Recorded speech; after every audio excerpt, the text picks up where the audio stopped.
Hello everybody, my name is Benjamin Bloom. I am in a service station on the way to Derby versus Fulham in the playoffs. So I thought I would do a playoff preview. So the league season has finished and third place to sixth place were Fulham, Villa, Middlesbrough, Derby. The first game is tonight. It's Derby and Fulham with Borough and Villa.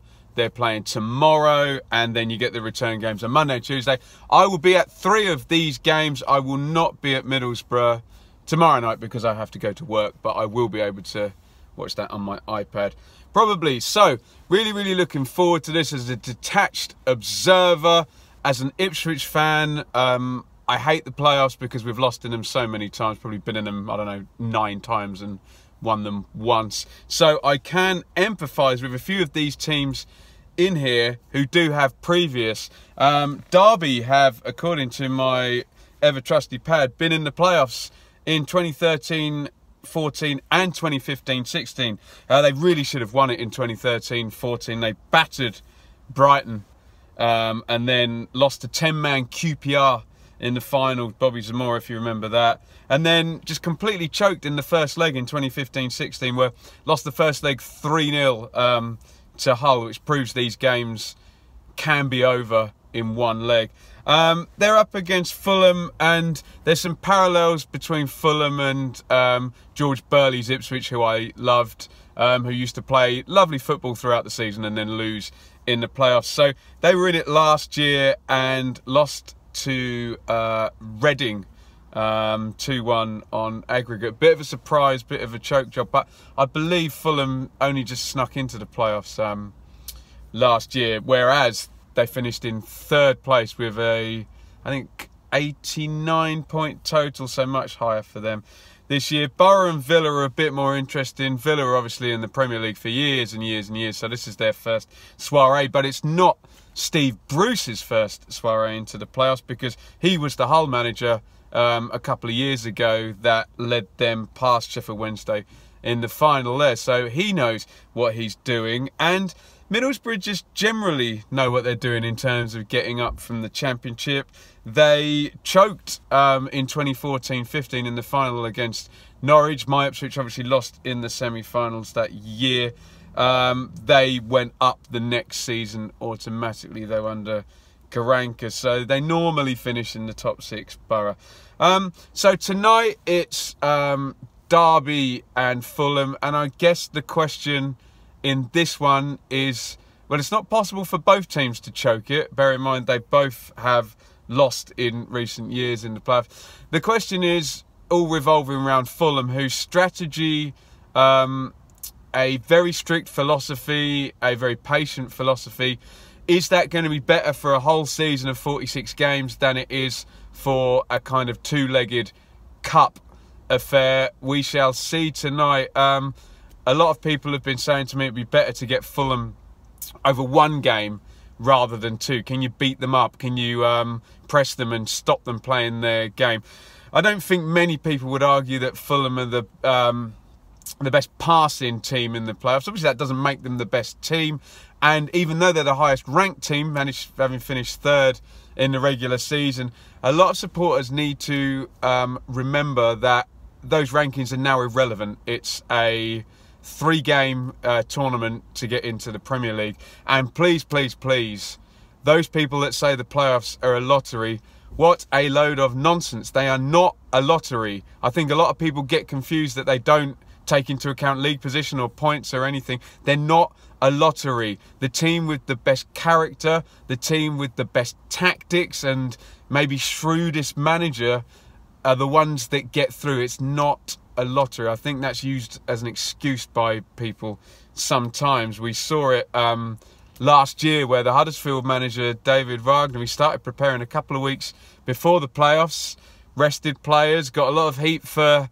some points that Birmingham got against his team, but he went in there and they shithoused their way through, really. They drew 0-0 with Sheffield Wednesday. They won on penalties in the second leg after a 1-1 draw. They drew 0-0 in the final and won that on penalties. So a good tactical approach. That's not by lottery or whatever, by coincidence. So I would consider that Fulham should be able to get through this tie. I would think Derby's best hope is in this leg today. If they can do what Hull did to them a couple of years ago and really be up and at him. The only issue I've got is Rowett is very pragmatic, which you have to be in the playoffs. You can't win it in the first leg, but you certainly can lose it if you're 3-0 down, I guess. So is Rowett going to be too pragmatic? Is Jokanovic going to be able to? I would say of all the managers in the playoffs, he's the one that perhaps isn't going to make a sudden change or a substitution or switch the system. We kind of know what he's going to do already. So, be an interesting one there. I think over 2 legs, forgive me, Derby fans, I would expect Fulham to get through. But Derby's best chance is to play on Fulham's insecurities. Derby has certainly got some very experienced players, the likes of Davis, Keogh, who made that mistake in the final in 2013-14 to give Zamora the goal. Huddlestone, they've got the top scorer in the league, Vidra, and obviously as an Ipswich fan, I'm a big fan of Tom Lawrence. A lot of experienced players in there. Can they get a lead tonight? I think that'll be vital for them. I do expect Fulham over 180 sort of plus minutes, all that possession they're going to have and probably the chances they're going to have. And maybe the difference this year will be Mitrovic, in a big battle, in a big battle he might be able to get them through. The other game is going to be a bit more of a war, I think. You've got 2 very wily managers. You've got Steve Bruce, you've got Tony Pulis. You've got some very, very wily, experienced Premier League players in there as well. That is going to be a lot harder to call.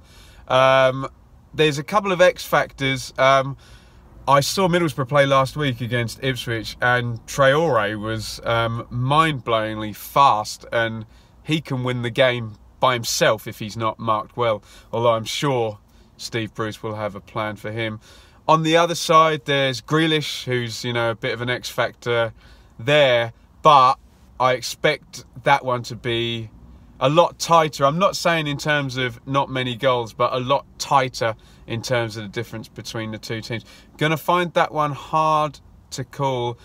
I think 2 guys that might make the difference. One is Pulis, who's just a wily bastard in terms of the one-off occasion there, and Traore, who, although he didn't score when I saw him last week, just looked like a lethal player. So I'm probably hanging myself out to dry here, but I am not going to make any predictions, but I make Fulham and Borough my favourites to get to the final. Let me know what you think in the comments. If I'm completely barking up the wrong tree, well, we're going to find out, aren't we, in a few days' time. But I'm really looking forward to seeing 3 of these games in the flesh and hopefully getting to the final. If you're a fan of any of the teams in the playoffs, let me know what you think your chances are. I'll try and get a prediction in before 7:45 tonight when the action starts. And as usual, follow me on Twitter at Benjamin Bloom. Give me a thumbs up and a subscribe. And I will be here probably about 10:30 tonight with a match review of Derby versus Fulham. Thank you and goodbye.